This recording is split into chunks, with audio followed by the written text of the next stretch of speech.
हर शहर में एक बिल्डिंग होती है जो देखने में तो बिल्कुल आम लगती है, लेकिन उनकी दीवारों में दफन होता है एक ऐसा राज जो न किसी को दिखता है लेकिन महसूस जरूर होता है। मैं जिस बिल्डिंग में रहने आई उसका नाम था साई रेजिडेंसी।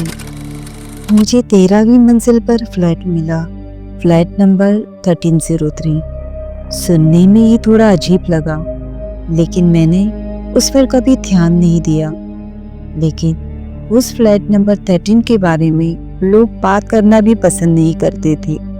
जब मैंने पहली बार उस बिल्डिंग में कदम रखा तो सब कुछ बिल्कुल आम सा लगा था, लेकिन शायद वो मेरी सबसे बड़ी गलती थी। शिफ्टिंग के पहले दिन सब नॉर्मल था, पर रात को जैसे ही लाइट बंद की, किसी ने दरवाजे पर हल्के से दस्तक दी। मैंने दरवाजा खोला। सामने कोई नहीं था, लेकिन फर्श पर एक पुरानी गुड़िया पड़ी थी। मैंने सोचा शायद ये गुड़िया किसी बच्चे की हो, लेकिन जहाँ तक मुझे पता था कि इस फ्लोर पे कोई बच्चा नहीं रहता। अगले दिन लिफ्ट में मुझे एक बुजुर्ग औरत मिली। उसने मुझे एक ही बात कही, उस फ्लैट में मत रहना, वहाँ कुछ है। मैं उस बुजुर्ग महिला की बात सुनकर डर गई थी, लेकिन वही फ्लैट मेरा घर था। मैं कहाँ जाती? उस रात नींद में मुझे किसी की चलने की आवाज आई, जैसे कि कोई मेरे कमरे में टहल रहा हो। मैंने अचानक उठकर लाइट ऑन की। कमरा पूरा खाली था, लेकिन फर्श पर गीले पैरों के निशान थे। डर के मारे मैंने दरवाजा खोलकर देखा। अलमारी खुद ब खुद बंद हो गई, चोर की आवाज के साथ।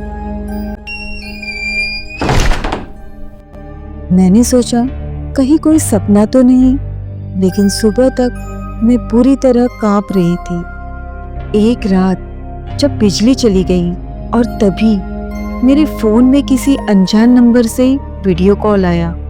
मैंने कॉल उठाया। स्क्रीन पर वही गुड़िया दिखी और उसके पीछे मैं खुद खड़ी थी। मैं तुरंत पलटी। पीछे कोई नहीं था, पर उस पल मेरी रूह कांप उठी। फ्लैट का हर आईना उस रात टूट गया, जैसे किसी ने जानबूझकर तोड़ा हो। मैंने पड़ोसियों से पूछताछ की, तब किसी ने बताया कि उस फ्लैट में किसी लड़की की आत्मा हुई थी। कहते हैं उस लड़की की रूह अब भी वही भटकती है और हर एक नई लड़की को वो अपना शिकार बनाती है। अब मैं वहाँ नहीं रहती, लेकिन आज भी वो गुड़िया कभी कभी रात में मेरी नींद में आकर मुस्कुराती है।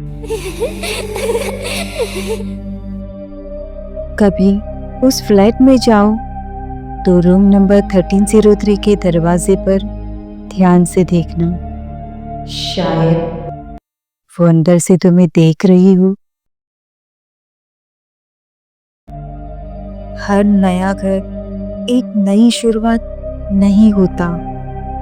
कभी कभी वो एक ऐसा रास्ता खोलता है जहाँ दीवारें भी कुछ छुपा रही होती है और दरवाजे के पीछे कुछ ऐसा इंतजार कर रहा होता है जो न कभी इंसान था और न इंसानों के लिए है।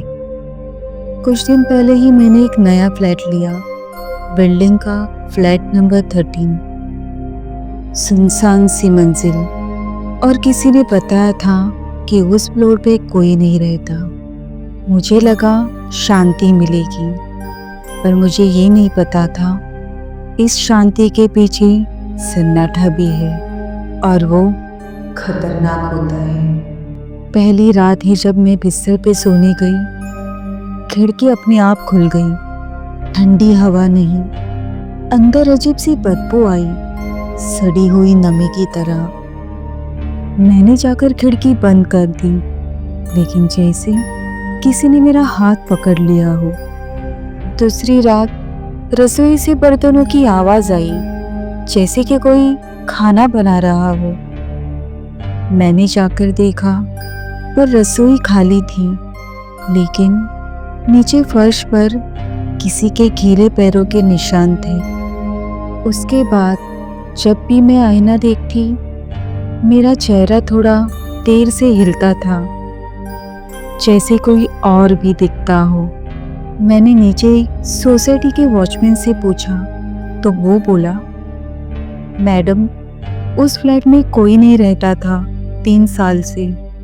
पिछली रहने वाली औरत तीसरी मंजिल से कूदी थी और मरने से पहले वो चिल्लाई थी, मुझे वो बुला रहा है। और उसका फ्लैट था नंबर 13। अब मैं यहाँ फंसी हुई हूँ। हर रात कोई मेरे कमरे में आता है और जब सुबह होती है, मेरी दीवार पर एक नई खरोच मिलती है। मैं घर छोड़ना चाहती हूँ, लेकिन मेरी चाबियाँ अब भी उसी मेज पर है जहाँ कल रात मैंने नहीं रखी थी।